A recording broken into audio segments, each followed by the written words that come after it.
Welcome in, Yankee Stadium. It is a little chilly here in the Bronx, but it is round one of the MLS Cup playoffs. Stoppage time live. What, about 3+ hours away from kickoff, Atlanta United and New York City. We saw yesterday how crazy the MLS Cup playoffs can be from time to time. Our old friend Jacob Glesnes with a late bomb for Philly. They advanced after a slugfest. I don't think we'll have that kind of game here today, Mike. No, well, in terms of that just being a car wreck for 2 hours, no, I don't think so. I think there's going to be a little more finesse in this match this afternoon. Let's start with this, just on the Twitch pitch. If you can hear us okay, give us a high sign. That would help. And if just to make sure. If there's any adjustments that we need to make, we can make them. Empty chair next to us because Glenn Crooks, the radio voice of New York City FC, is going to join us on the show. Glenn's from Athens? Glenn went to UGA. He went to UGA, yes. So he's got some Georgia connection, so he'll join us. No, I don't think this is going to be like Red Bull's Philadelphia yesterday at all. But, as we sit here at Yankee Stadium on a beautiful Sunday afternoon, in 6 hours, either Atlanta United's going to be moving on or their season is going to be over. Yeah. And it just gets me back to more of a editorial point that I don't like the fact that we aren't playing legs in these opening round playoff series anymore. I don't understand why the league would want to go away from playing more playoff matches now instead playing fewer matches. I don't get that. The reality is you're playing in a stadium this afternoon that has an unconventional pitch. The surface itself will play true. Let's get that right out of the way right now. Yeah. The surface itself will play true. The pitch seems to be in great condition. There's no infield dirt or anything like that. The sod that is used to cover the infield has had a month to take root because the Yankees were out of the playoffs extremely early. So the pitch itself is going to play true. But it is a narrow pitch, and it is a shorter pitch. And it's a pitch that the home team feels comfortable on because they play on it all the time. New York City is 6-1-2 at Yankee Stadium this year. Now, Atlanta United's come up here, and they've won before. But I would like it more if we were in a leg situation where, say you had a bad bounce or something goofy happen on this pitch back here this afternoon, you would still have time to come back to Mercedes-Benz Stadium, play another 90 minutes, and it eliminates the possibility of a fluke outcome in a playoff series. I thought Philadelphia yesterday was probably, on the whole of the afternoon, probably the better team against Red Bulls. But I don't think a whole lot separated them. No. And that was a match that went down to literally the final second of the final minute of stoppage time. I don't like that we're determining playoff advancement that way. I wish we would go back to playing legs, but the reality is we aren't. And here Atlanta United's going to have to do some problem solving today with a lineup that I think is going to include probably 5 or 6 players who have never played in this stadium before. I like the fact that they have a coach who has played in this stadium before and a coach who has been an assistant coach in this stadium before, so that will help. But, yeah, it's a little scary. You get that nervous feeling in the pit of your stomach because in 6 hours it could all be over, or in 6 hours you could be moving on to Foxborough, which would be a different challenge in and of itself. Yep. But we would have plenty of time to get into that. Yeah, it feels honestly very similar to 2018 when Atlanta United came into Yankee Stadium, and it was over a 2-leg series at that point, but no one gave Atlanta United a chance to advance in that series. No one gave them a chance to win that night, and we know what happened. It was a masterclass from Tata Martino from Atlanta United in dealing with Yankee Stadium and dealing with New York City at that time, nullifying them, getting a goal to show for it. Atlanta United's going to need to do some of that today. Now, what we know about New York City is that they're not 100%. We don't know what the lineup's going to look like just yet. There's a big question about Alexander Callens. Ronnie Dyla said that he hoped he would be available, hoped he'd play a major part. I think really talking that up, is it possible? He was sent home from the Peruvian national team early. He only played in 1 game for Peru, and Peru is in the midst of a World Cup qualifying fight. They're not going to send anybody home unless they feel like they have to. So if he wasn't able to play in a game on Tuesday for Peru, is he going to be able to turn around and play today? And if he does, is he going to be able to be anything resembling 100%? It's a huge question. You know they're missing Gideon Zalalem due to red card. We know they're missing Keaton Parks due to season-ending injury. Nicholas Acevedo has been a question mark. He hasn't played in a long time. Ismail Tajouri-Shradi hasn't played in a long time, although he's off the injury list now in the second iteration of it. It's really difficult to know what New York City's going to do in their back four. And they have generally, since the injury to Anton Tinnerholm, who's been out for a while as well, they've generally played a 4-2-3-1. If you take their preferred starting back line and two holding midfield in that 4-2-3-1, they are missing at least two, maybe three. That's a huge challenge. Well, I mean, if you just look at their injury report and stack it up against their opening day lineup, you are missing a center back. You're missing your opening day right back, Tinnerholm. You're missing your primary holding midfielder, Parks, and his backup, Zalalem. Yep. You're missing your opening day starting left winger in Ismail Tajouri-Shradi. Now, I know there's a little bit of confusion on that. Roberto Abramowitz, who does the Spanish language narration for New York City, sitting right behind us, by the way, he tweeted at me yesterday that he is off the injury report. The injury report we were handed has him listed as out. They've changed it. Okay, well, but either way, I don't see a scenario where he would be starting. No, today. No, I don't. So, either. I mean, look, for all the people, and I don't want to name names, but I think a lot of the national punditry who works for the league, is basically assigned Atlanta United no chance to win today. Yeah. Okay, I mean, I get it. It is a major home field advantage for New York City. I respect that. I think Atlanta United respects it too. But, Jason, if Atlanta United were coming into, let's say the match were at the Benz today. They were playing New York City. Both teams on 51 points. Both teams in similar form, by the way. Atlanta United unbeaten in their last 6. New York City unbeaten in their last 5. Let's say we're at the Benz today, and Atlanta United is going to be without Alan Franco, Brooks Lennon, Santiago Sosa, Franco Ibarra. I would be pretty nervous about that. Now, New York City still has – come on in, Glenn. New York City still has the Golden Boot winner. They still have Maxi Morales. They still have Sean Johnson, a player who has stood very tall against Atlanta United before. So I'm not saying that the injury absences that New York City could potentially deal with today are game-breaking for them, because they aren't, but I do think they're going to be significant. Yeah, there'll be a huge challenge, and we'll talk to somebody who I think knows how big of a challenge that they could be here in just a second, Glenn Crooks. It's interesting as we look at what this lineup could be for New York City, as we're joined by a fellow Georgia guy, at least University of Georgia. How did you get down to University of Georgia, by the way, Glenn? We were wondering about this. Do you want the real story? I want the real story. That's what we do on Stoppage Time. Well, I was looking for a journalism program. So as you know, UGA, and at the time they were top 5 accredited journalism program. But I went with my parents to visit the school in February, and it was in the low 80s, a beautiful day, on campus. And there were 15,000 women wandering around. There's that. And I'm looking around. So I told my mom after the trip, yeah, they've got a great journalism program here. This is where I want to go, Mom. So that was, the journalism school was the predominant reason. Predominant, of course.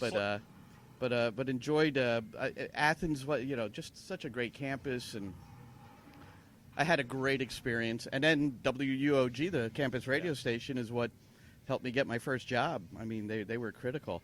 And I was just back recently when New York City, the 1-1 draw down there at Mercedes-Benz, and got to hang with one of my former classmates, Neil Williamson, who's probably known a little bit in the area, does a lot of the Georgia football stuff.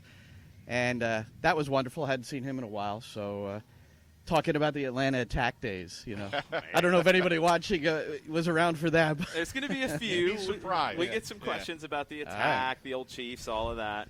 Let's go back to that game in October. I want to get your thoughts on it, because we didn't really get to talk about it a ton afterwards. It felt like a pretty even game. I know there were a lot of questions coming in, because that was really at the end of a run that New York City was struggling to score goals. They hadn't scored in a long time. And that kind of started a run now that brings NYC to the postseason, having not lost in 5. No, I think the fielding is, and when you talk to Ronnie Dyla, the coach, and some of the players, that goal by Gudmundur Torrens Boston really was just a magic moment, not just to get the point to help you qualify, but the previous 10 matches, there was not much happening in the way of certainly positive results, only one win in the previous 10, and that was at Cincinnati 2-1, and Cincinnati had a big chance to tie it late in the game. So Ronnie was deflecting those questions pretty much, and he said it wasn't as bad as everyone was talking about, but it was poor.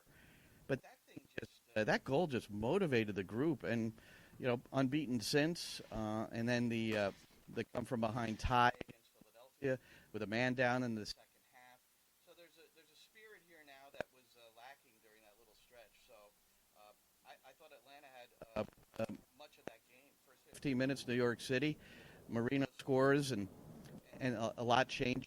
And I think about midway through the second half, City was starting to find it a little bit. Tyler Magno was a big part of that. Huge. He drew the foul that Gudmundur scored on. So, that was his first game where he really had an impact in a positive way. So today's going to be tough considering whether Alexander Collins goes or not. If he's not on the pitch at the start, that's difficult for New York City. What makes New York City so tough to break down here at home? And I do apologize. We gave you a mic with a cord that's shorting on it a little bit, so it's generally working. But yeah, level equipment here. You know what? Am I still shorting? I might have. I think we're good there. Yeah, I think we're good. If I won't wiggle as much. No. It's okay. You can wiggle as much as you want. Somebody's mic technique is like that. This is Andy Williams. You ever watch Andy Williams? You know what? This was his mic technique when he sang his Christmas carols. It's still shortened. A little bit, yeah. I'll tell you what, and I'm using the spare cord to go in the board here. We'll do the best we can. Yeah. Okay. If you're shorting, I'm not going to move. Yeah. Okay. You're good right there. You just can't move. You're good. It's sort of like, growing up, I had the rabbit ears on the TV, and sometimes you had to go up and hold 100%. the rabbit ears to get the picture clear. So that's the way I'll just kind of revert back to that. All right, Glenn. So look, you're 6-1-2 here at Yankee Stadium. 6 wins, 1 loss, 2 draws. Compared to New York City's record on the road and at Red Bull Arena, which I know they used for quite a few home games this year. It is a pretty stark difference. The only team to beat you here this year, you being New York City, is New York Red Bulls. It's got to be more than just the dimensions of the pitch, though, that make New York City so good here, right? Nah, there's a mystique. This is Yankee Stadium. No, what I see when I come here, I'm always here early, like you guys were today, setting up, and inevitably, and I haven't seen any Atlanta players out here yet, but inevitably the players wander out. They walk around the field. They haven't trained here, so they and you can see them gawking and gazing around this massive stadium. Some of them may be in tune with the fact that this stadium itself has not been around that long, but Yankee Stadium is it's a cathedral to the folks that live in this area and to baseball fans, and you get that sense. And then always, the best part, though, is when the assistants are out here stepping off the 18-yard box, stepping off the width of the field, because they just don't, when we say it's 70 yards wide, nobody believes it. But I got on Instagram. I did a live Instagram. It was before the pandemic, and I stepped it off.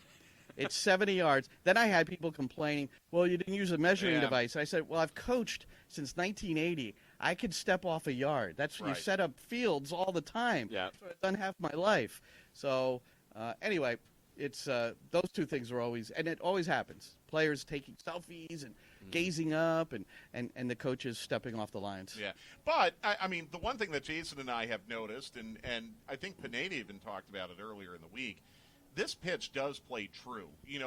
Glenn, like us, travels to all the stadiums in MLS. In fact, I think you're looking at the only traveling radio announcers in the league right here, the three of us. All right, baby. But we're thankful for that, too. We're very grateful. Very thankful and grateful. But you've been to San Jose. You've been to Philadelphia. Yeah. You've been to Philadelphia really stands out as a pitch that Atlanta United had trouble playing on this year because it just played slow and bouncy. It was poor last night for the Red Bull game. Yeah, I agree. Yeah. And the weather conditions, obviously, in Chester, Pennsylvania, have a factor in that. But I'm looking at this pitch right now, and it looks like a pitch that is in extremely good condition. Whatever the dimensions are, I think it's going to play true today. No, it is in good shape. And honestly, the times when the Yankees are eliminated from the playoffs and there's still games going on here, and that sod doesn't have to be taken up and then replaced, it makes a huge difference. You often see the discoloration, in games where both the Yankees and New York City FC are playing at the same time. They need 72 hours to be able to turn it over, and so that the sod takes a little bit. But Alex Rings slipped and sprained his ankle once on that sod. Yeah. So that's one of the main reasons that it's in such good shape, is that they don't have to keep taking the sod up.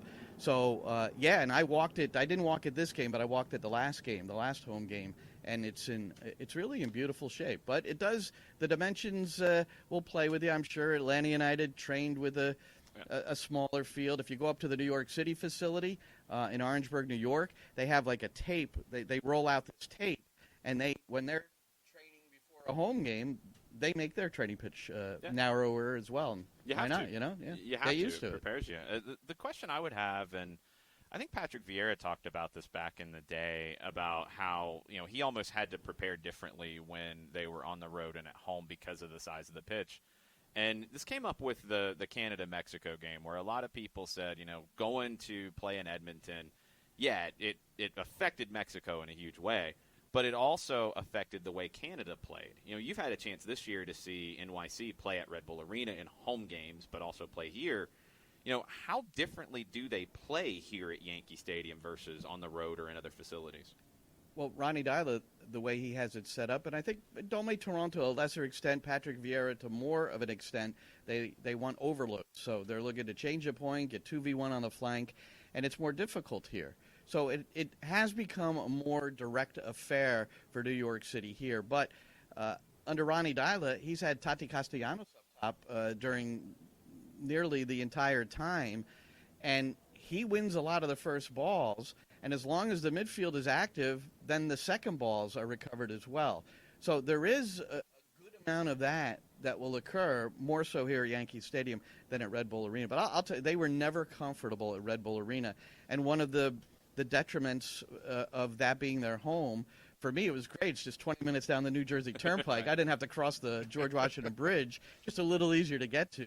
But for the supporters, they were heard loud and clear. 3,000-4,000 a game. Here, the smallest has been 13 and change on a midweek night. You should have 20-plus today. So, that takes away from your home field advantage, not having that huge supporter group. And 4-2-2 is the record there. It wasn't pitiful, but they're much better here. You brought up Castellanos. Did you see this coming? No. A golden boot type season, maybe the league MVP. In fact, if I had to vote, I would probably vote for him as league MVP. I think he should be league MVP. And I looked at some stats this morning, actually. There's all these different statistical websites you can go on to, but it's called FBref? Yes. Yep. Yeah. Football Reference. Football Reference. And I've looked at them before, but I studied it a little bit more this morning, and I actually did a comparison of Castellanos and Joseph Martinez just this year alone. Yeah. I mean, we know Martinez is the body of work. But the biggest thing, and I'm going to answer your question in a minute, but the biggest thing was the defensive pressures and what that creates for New York City. And statistically, 100%. In the two games against Atlanta, it was one was 25%, the other was 35%, meaning when Castellanos put pressure on the backs, 35% of the time, within the next 5 seconds, New York City regained possession. So those sorts of things, you can see that statistically. You can watch the games and say, yeah, this guy works hard. But to his credit, there have been 4 goals created just simply by his pressure, and that is not an assist. Right. So there were 16 of those kinds of things that weren't directly assists. Well, it was the 8 passes plus 8 more. So to me, he was involved in, 19 plus 16? What is that? 35 of their 56 goals. Yeah, more than half. So there's your MVP. Yeah. And did I see the Golden Boot coming? Absolutely not. In fact, early in the year, we know he scored in the first 4 matches, and so he was really, he was trying to conquer some MLS records there. And then he went into that 9-game drought after he signed his contract. But you never got, and all you had to do, now that you have this expected goals statistic, his expected goals versus what he produced, there was a really huge discrepancy. You got the feeling that this guy, maybe he's just not a finisher. But he's also, he's 23 now, but he was 22 at the time. Yeah. And I think, we doubted him a little bit in the commentary booth, and shame on us. Well, no, I don't think it was just No. you. None of us saw Golden Boot coming, but it's a real credit to New York City. It almost feels like as Tati has gone, the team has gone a little bit, because the goal-scoring drought for Tati kind of coincided with the kind of bizarre drought over the summer. And I know it came to an end, unfortunately for us, in Atlanta in the 90th minute, which snapped a drought, I think, of 500-plus minutes without a goal for New York City. It did. It's interesting to me because Jason and I have talked about this during the week. Look, the league puts the odds on their website now, top of page. They have a partnership with BetMGM. Atlanta United is the longest odds underdog on the weekend in the league.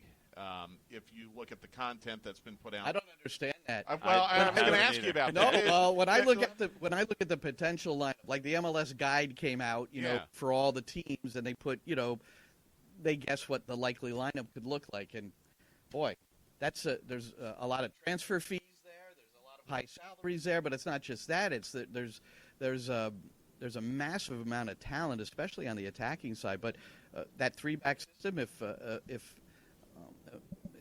they stick with that, those three have been really. I mean, I was very impressed with them at Atlanta, and again, I thought they were dominant against New York City as far as chances created, but then.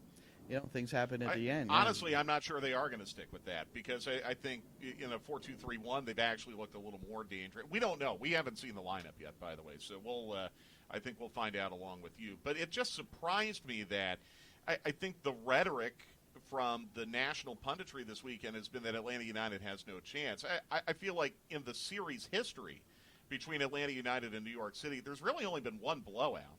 That was at the end of the 2019 regular season. It was here at Yankee Stadium. It was here at and Yankee I was Stadium. wondering if we'd see Alexander Matrizu back on loan. I hope maybe not. in the I hope he not. had the hat Yeah. trick that day. I don't need to see him again right I now. hope not. No, that was a night where everything went wrong for Atlanta United. They did not have Joseph Martinez that night. They ended up losing 4-1. I believe they conceded on a penalty. Matriz had a hat trick in the first half. Yeah. It was a nasty night. But these two teams, I think historically, Glenn, have always played really high-quality matches against each other, maybe with that one exception. More so than that, just look at the second half of the season. I mean, I wouldn't understand how, and I don't study the odds, and I've looked at the matchups, but I don't think Atlanta should be at any long odds. You're playing at Yankee Stadium, and I think that's the biggest X factor, I suppose, in all this, and all I can say is if New York City is down Alexander Collins, that sets up a chain reaction where an 18-year-old may be in the starting lineup, and then who knows who's going to fill in the midfield. So that's it creates a little chaos into what Ronnie Dyla does not like to switch. Well, he's got a lineup. He wants a lineup. That 18-year-old Tavon Gray, I thought, played really well in Atlanta back in October. Well, that'd be the one thing. He played a 90-minute match against. He got his first career start against Atlanta in the 1-0 game. 90 minutes down in Hotlanta. October, when was that? 20th? It feels like it was 3 years ago. Yeah, it does feel I like think a it was long actually time. less than a month. I had so much fun there, though. Well, we had so much fun with you doing so this. What this is this? great. What are we on? All right, so... I've never done this before. No, I've it's done okay. Twitter So- Spaces. What All is right, this? Well, this is close. This is Twitch. But we can see. Are they seeing us? Yeah. Yes. All right. Yeah, So this is my Rutgers Scarlet Knights Yeah. hat. My former team that I used to coach, Rutgers women. They're in the Sweet 16 of the NCAA tournament today, kicking off at 1. Oh, geez. So I'll have it on my iPad. We go on the air and start doing things at 2, so I'll at least get a chance Who are to they playing? look at the first half. Who Anyway, are they playing? they're playing Texas Christian University. Okay. So it'll be good. Yeah, I did both games on Friday actually for the Big Ten Network. Okay. Nice. Digital. Fantastic. And both teams deserve to advance, and it's I'm looking forward to it. But my assistant for the 14 years I was there is the head coach now. He's in his 8th season as the head coach. So I've been retired 8 years. Wow. That doesn't seem possible either. but I'm retired and talking about games. What I always say to Michael O'Neill, who used to be my assistant, I say, it's great for me to commentate on the games and evaluate your coaching performance. This is excellent, man. I'm this sure is they excellent. love that. The one thing I will say is there is, and Pineda's talked about it this week. Carlos talked about it on the AT&T Countdown to Kickoff with us yesterday. Carlos Bocanegra, our technical director. There's a lot of respect that Atlanta United has for New York City and their soccer operation and the way they play. And I can tell you from just a media standpoint, between Joe Tollison, who does the television call, and Glenn and Janice and Roberto and everyone involved with the New York City broadcast side, really are all class acts. And I'm sorry that one of us has to have our season come to an end today. I hope it's not us, because we get paid by the game. Well, so do we. Yeah. So do we. I am not. I am not on salary. Well, I don't know if you remember down in Atlanta back in 2018. You knocked on the window. You said, "Do you have anything to help me with my game fees that I'm going to lose?" So you might end up returning the favor to us today. I hope not, it'll be good to give each other gestures absolutely. on either side. We're right next to each other here, so this will be. I think it's going to be a lot of fun. And if we both get disgusted with the referee, then we'll just bang on the window or something like that. I think Chris Penzo is an excellent ref, by the way, and the one thing I'll say about him is, yes, he has had a history in the past of throwing first half red cards, but not recently. That is something that he has kind of eased away from over the last Well, this is his seventh game in the middle of a playoff game in MLS, so I like that part. Yeah. And you can do way worse than Chris Penzo for a referee. Yeah. I think that's the point I'd like to make. Are you guys on the air at all at 2 p.m. Eastern? 2:30 Eastern time. Oh, good. Yeah. So at 2, if you go on my Twitter, at Glenn Crooks, Matty Lawrence and I are going to do a live stream pregame. We do it before every game. But I've got Robert Sabiga on with us. Oh, okay. The MLS Referee of the Year. Yeah. But he's home with he got a concussed on it. Oh, wow. He had a massive collision against, it was Minnesota LAFC, and a player collided with him. It's really, I'm going to play the tape of it to show everyone, but and he's been out since. Oh, wow. And it's too bad, because traditionally the referee of the year does the MLS Cup final. I'm going to ask him if he's going to if he'll be fit by then. They did not make that announcement when they announced referee of the year, and typically they do. They say.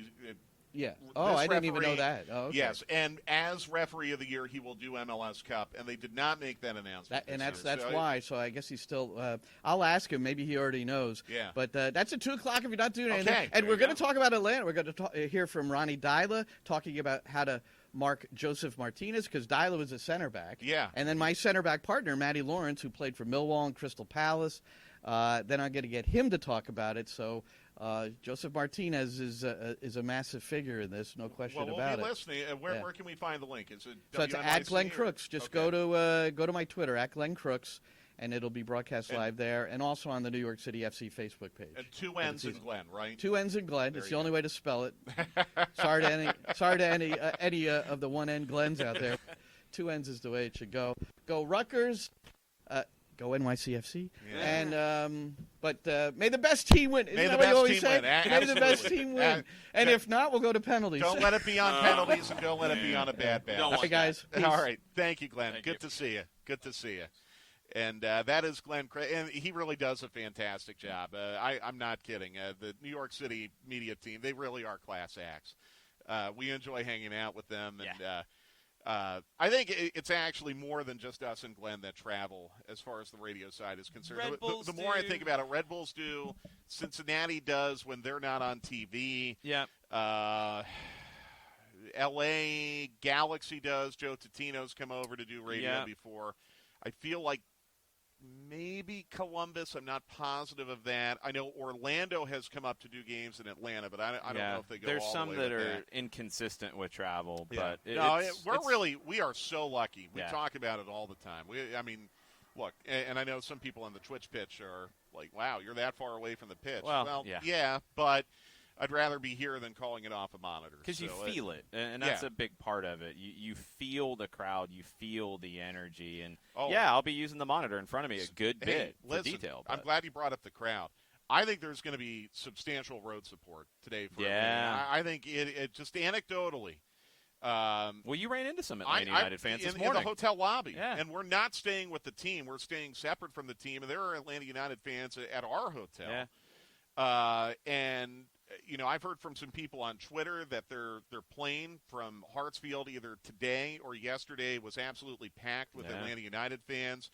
Wow. I've heard that's at awesome. least 180, I think, that are official through official channels. It's going to be way more But than there's that. going to be a lot more than that because I know a lot of other people came up on their own. Well, and I think there are a lot of people living locally up there here, are. too. Remember last time we were here for an afternoon game, they were doing a UGA alumni event here with a ton of folks cheering for Atlanta United. Right. So I hope some of them come back. That would be fun. Well, I think the big takeaway from Glenn is something that we touched on at the very beginning here at Stoppage Time. And if you have any last questions on the Twitch pitch, go ahead and send them in because Jason and I we'd love to get some lunch. questions with you guys. So send us your questions. But I would pay particular attention to what Glenn said about Callens and the domino effect that could potentially have on their lineup.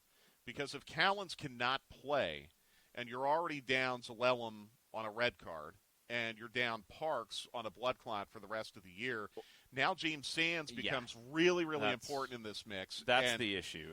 There's only one James Sands. Right. And if you had the injury just to Parks and he's out, okay, then Sands is in the midfield, no problem. Sands has been playing right back with Anton Tinnerholm out since the game in Atlanta. Tavon Gray started that one. Sands has been playing consistently at right back since in a 4-2-3-1.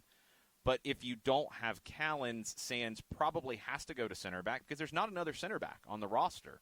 That when we've talked about roster construction and we've talked about depth and all the different options that Atlanta United's had this season and has had to turn to quite a bit this season, that's why. Because now you're in a postseason matchup, and New York City really went into this with 2.5 center backs on the roster. I put Sands as a half because he can play as a holding midfielder, which I think is his best position. He can play as a right back, as he's had to with Tinnerholm out. But he's probably going to have to play center back today because Callens, if he starts, I don't think he finishes. If he starts, he's probably not 100%. There's going to be issues. If Sands is at right back, he's probably going to play it like a center back because he's going to have to stay at home for the most part to cover for Callens. So when you look at that combination, okay, let's flip it over to the Atlanta United side.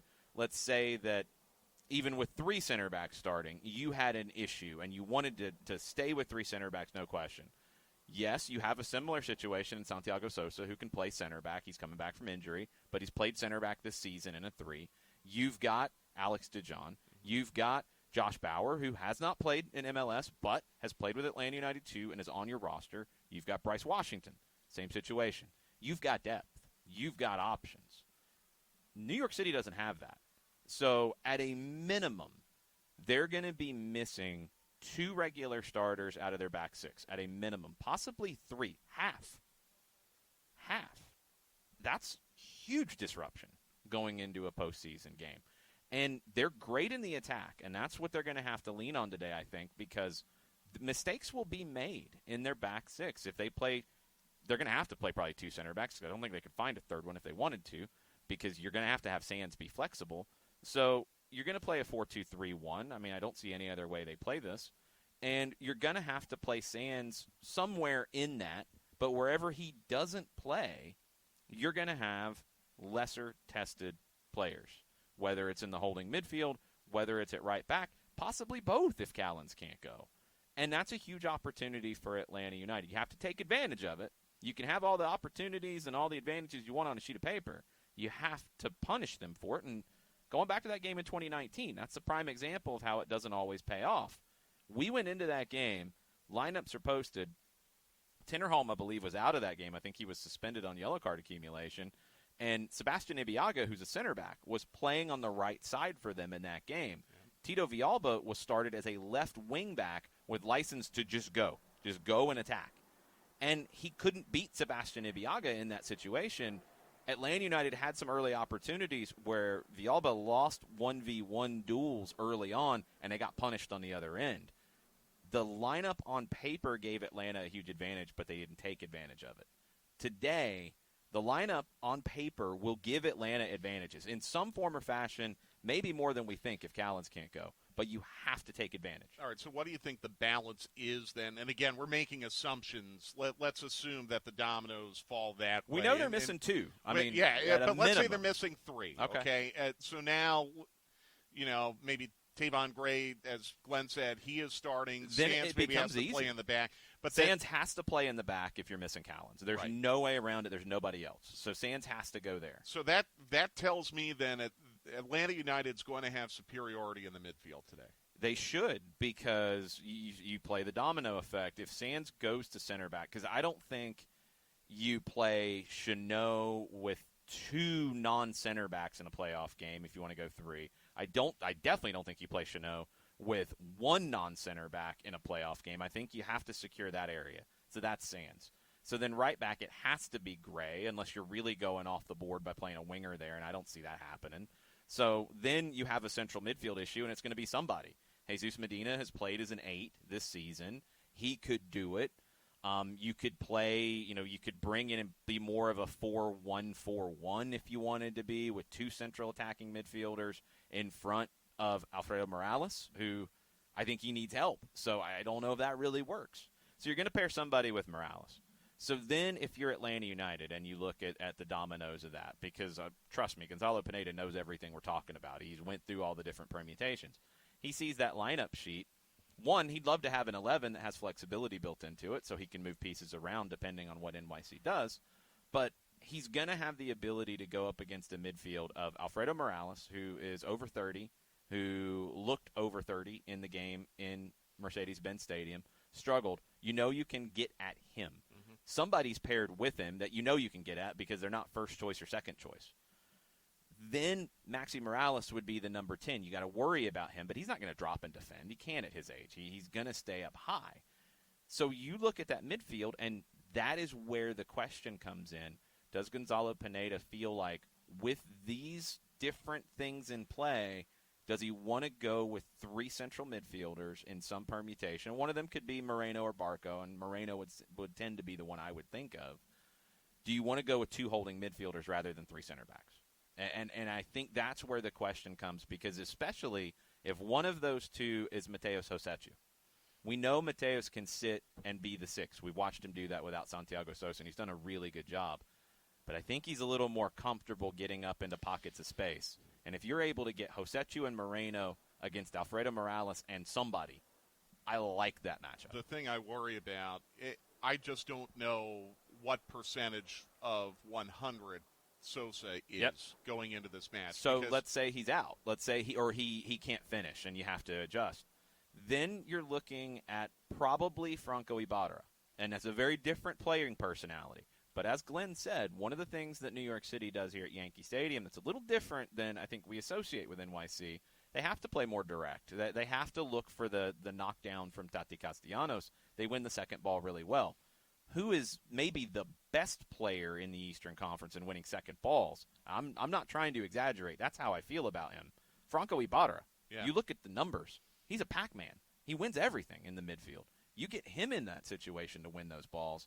Maybe that's the way you start, is Josetu and Ibarra to win the second ball, and you have Sosa to come off the bench if you need. Now, one of the questions we got on Twitter, and again, on the Twitch pitch, if you have any questions, send them in, and we're going to wrap this up. One of the questions we got on Twitter was, does Pineda potentially hold back on a Moreno? Mm-hmm. We don't know if he's 90 minutes. Yeah. We know he's going to be available based on what Pineda said. But you got to think about, are they 120 minutes? Well, and that's the question. So if you're going to hold back on a player, would you maybe hold back on a Moreno or even a Barco? I think that was in the No, you're not holding back on Barco. With the possibility that you might have to bring someone on in an extra time situation. No way you're holding back on Barco because he drives this team. You need him on the field as long as you possibly can. And if you have to make a sub late because you have to make a sub, you don't want to. But we saw Philly have to do that with Shabilko and with Bedoya late. That's just how a playoff game can go. Now, okay, let's say that Moreno is the one that you're a little more worried about, and he can't go 120, but you want him in the influential moments if it goes 120, so you're thinking bring him on at the 60th minute. Then you could go to what the other version of the central midfield that we talked about. If they're in a 4-2-3-1, which it might not be, you could play Sosa Hosetsu and Ibarra as three midfielders, and you get a little bit of the best of everything with them, and that could work. But you could also go with three center backs, as you've played typically under Gonzalo Pineda in that situation, and play two. It could be Hosetsu, it could be Ibarra, it could be Sosa, it could be Hosetsu, Sosa, and Ibarra if you want to have Hosetsu come off the bench if you think Sosa might not be able to go 120. With Moreno out, if that's the case, then you could go with three center backs and two holding midfielders and get a little bit of the best of both worlds if you want to start that way, knowing you're not planning on finishing that way because you're going to bring Moreno off the bench. Turner Kirby notices that we're in John Sterling's booth and was wondering if maybe we could do some John Sterling calls. I'll tell you, I actually had dinner with John when we were up here for Red Bulls. That's right. Really great guy. A lot of people don't know, but I'm sure Turner and you know this, Jason, obviously. John Sterling used to be the television voice of the Atlanta Hawks and the Atlanta Braves. Yeah. And he was so until 1989 when he came to work for the New York Yankees. But he spent a lot of time working in Atlanta. But no, I can't. I can't pull that one off. I can't pull that off. There's only one John Sterling. The press commissary behind us is called Shepard's Grill. It's named after Bob Shepard, the legendary longtime public address announcer at Yankee Stadium, who I believe has now passed away. And it smells like they're serving bacon back there. So I think that might give us license to cut this off so we can go have some bacon. I can tell you really quickly, Georgetown scored from the penalty spot. So they have a 1-0 lead on Georgia State in the second half of that game. Still looks like about 12, 13 minutes left in that game. So we'll see if Georgia State can pull an equalizer. Georgetown is the seeded team in that part of the bracket. So, they're the number 3 team in the country right now. Georgetown's really strong. Georgia State has an opportunity. They've had some late-game heroics this season. That's on ESPN Plus late in that one. One more question from Stizzle. I thought I'd seen one. Moreno and Sosa, are they close to 100%? We don't know. We don't know. We know they've been training, and we know they've been training, I think, consistently since the Cincinnati game. Sosa had been training somewhat on the side, somewhat with the group, kind of easing him back in even ahead of Cincinnati. We know Moreno played at Red Bull, and then his foot injury that had been bothering him for a while flared up after that. And look, I think the biggest thing to take away from the way Atlanta United finished is they've shown a lot of fight lately. They went to Toronto. They almost literally had to fight. They went to Red Bulls, and they had to fight to get a point there, and they left some of what they had left in the tank at Red Bull Arena, and it didn't show up until the second half in Cincinnati because I think that first half showed that they had really suffered through a draw, and suffer not in, they played horribly, suffer in it was a fight, and it was tough, and it was difficult. That could be what we see today because it's a playoff game, and New York City, with those absences, could have to elect to be more conservative, play more direct, try to clog the spaces, make this as difficult as they can for as long as they can. And Atlanta United's going to have to lean on that fight, and they've shown it a lot under Gonzalo Pineda, under Rob Valentino. It has a different feel. This team, I think, has a different feel than really any other Atlanta United team I can think of because they have that fire and ice kind of combination where they can win a game in a nasty way if they have to because they've got some guys that I don't want to get in a street fight with. I don't want to get into a street fight with Alan Franco, with Franco Ibarra, Anton Walk, some guys that have no problems being the bad guys if they have to be. But they also have players who can just blow you away with their quality. And you need both today. Yeah, it's funny you say that because I was thinking about, does this season compare to any of the prior 4 for Atlanta United? In some ways, it feels a little like 2017, just in terms of the general flow, fresh starts. Yeah. Where you've had a couple of them this year, and the general flow where actually it was almost kind of the reverse, where you started pretty hot, you started leaking oil a little bit down the stretch because you had match compression, but you still were able to do what you needed to do at the end to get a home game in the first round. This is, it's not opinion, it's fact. This is as hot as Atlanta United has ever been going into a postseason Yep. in their 5-year history. They have never had a 6-match unbeaten streak going into the postseason. And, okay, you could throw out quality of opponent, as some have done, but it doesn't change the fact that since August 1st, Atlanta United's earned the most points of anyone in the league. And that includes New England, since August 1st. And over the last calendar month, again, Atlanta United is one of only 3 teams in this league that has not lost in the last month. New York City's one of New the York others. City's also one of them. Yeah, they haven't lost in 5. Atlanta hasn't lost in 6. And Vancouver's the third, and they're out. And they're out. They lost yesterday. So, I mean, look, I don't know. I think it's going to be a good match. I don't think it's going to be a blowout, and I think there are going to be some goals. I really think there are going to be a lot of goals. I wouldn't be shocked if 4+ goals were scored in this match today. I just have that feeling. And I'll be really curious to see Gonzalo Pineda in his first playoff match, how he's going to problem solve, how he's going to approach this, because I think it's going to be very, very tempting for him to select aggressively today, go with a 4-2-3-1, and be very, very attack-oriented. And that could work, but that could also be dangerous when you're playing against Tati Castellanos and Maxi Morales. And your your holding midfielder becomes really, really important as a de facto third center back. And that could be Santi Sosa, and we don't know how healthy Santi is. So, I mean, it's going to be very, very intriguing when we get the lineup around 2:15. We'll kind of go from there. And I'm fascinated to see New York City's lineup as well, because they have more questions than Atlanta United. Yeah, the more comfortable Santi Sosa is to be able to play 120 minutes, the more comfortable Gonzalo Pineda can be in playing a 4-2-3-1. I think that's really the flow chart question, is if Sosa can go deep into this, you can go 4-2-3-1 because he can drop, he can be a third center back as needed. If he can't, then you're probably going to be 3 center backs with Hosetu and Ibarra in front of them. I really think 2 players that I keep zeroing in on as I think more about this game and as I've looked at everything. Obviously, your Barcos, your Josephs, but I think Luis Araujo is going to have space to operate in because of New York City on the right side, having to makeshift things over there. I think that's going to create space for Araujo on the backside. And I think Franco Ibarra, however he plays in this game, if it's to start or to finish or to come off the bench, whatever, I think Franco Ibarra in the midfield becomes really, really essential because he's the one who can nullify some of New York City's ability to play long. And if they can't build up out of the back because of different personnel and they can't play long and win the second ball, then they're not going to have a lot going on, and that gives Atlanta more opportunities.